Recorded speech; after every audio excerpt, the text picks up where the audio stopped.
And we can't ever really stay in connection with that voice if we have some type of self-interest in what we're going to hear. Because I know all of you have come to see me. You know, a lot of times I tell you wonderful things about yourself and wonderful things about your life and wonderful things that are being removed and taken and that are going to change. And that happens. And then there's a lot of times you come in the room and you walk out going, whoa. What was that? That didn't feel fun.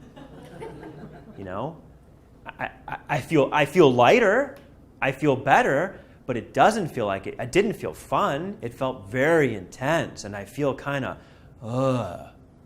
okay? That's like all you're going through is an intuitive detox, because now you know all the garbage that you were believing was the ultimate knowing of everything. All has to be what? Released, let go of, right? So. You know, we've all, you know, I shouldn't say that. That's a generalization. That's an assumption. And we all know what happens when you make assumptions. But a lot of us here have done things to clarify our bodies. And we've gone through that feeling of, you know, you come off sugar, you come off caffeine, you eat differently. Like your body's kind of like fluey and achy and like you're kind of like, But after a few days, you feel much better, all right?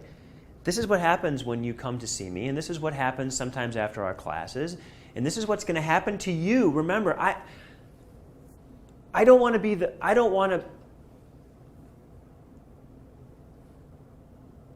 If I'm a good teacher and I'm doing my job, I should disappear from your lives.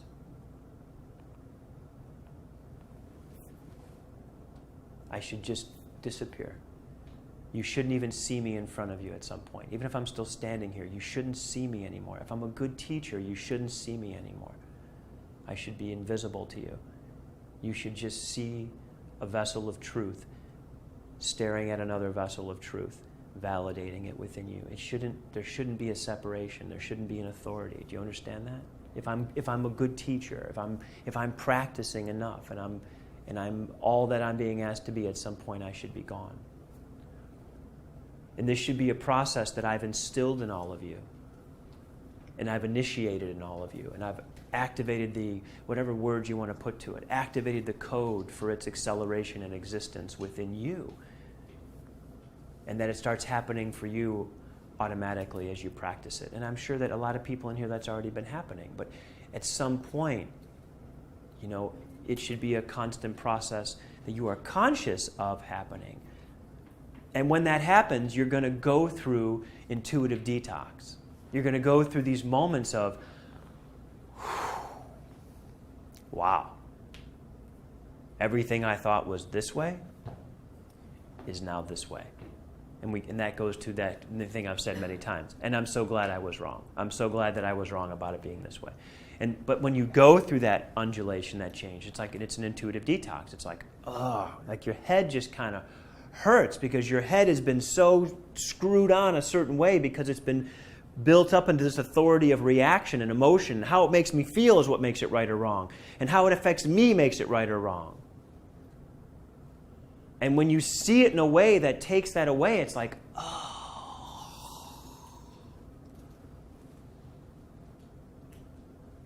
And it's a detox. It's the same thing. It's a detox of the consciousness. That's why you feel so much lighter when you leave the office. Even when we've done something heavy, you feel lighter. Because the density of your consciousness has been reduced. Now, I say this with tongue in cheek, if God's doing its job right, then that's happening every moment of your existence. Your density is always being reduced.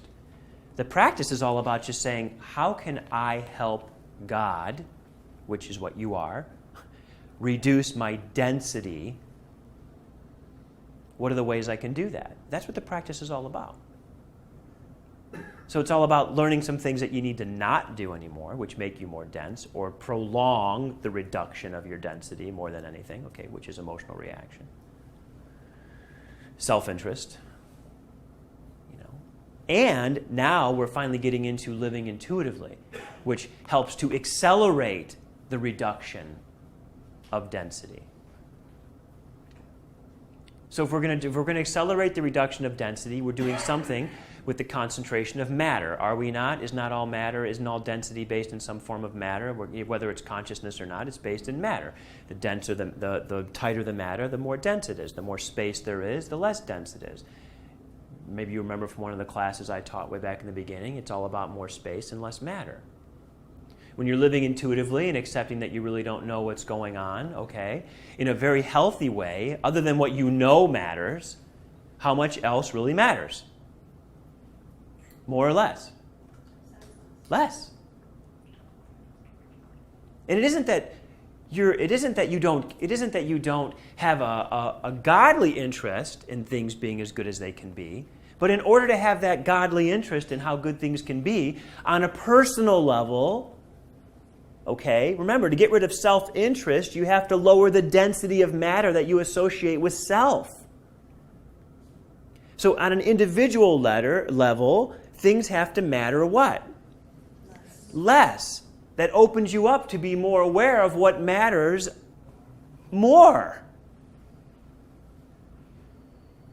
It is in the highest good for you to be aware of what matters more and less aware of what matters less. That's not a leap for anybody, is it? But it's not, I mean, I feel so blessed to speak the message, but until it was spoken to me, I didn't really hear it in a way that resonated so simply with me. It was always wound up in a lot of other, it was just always made so unclear. When it was made simple like that, I'm like, well, yeah, that would of course make sense of why God is evolving this intuitive sense.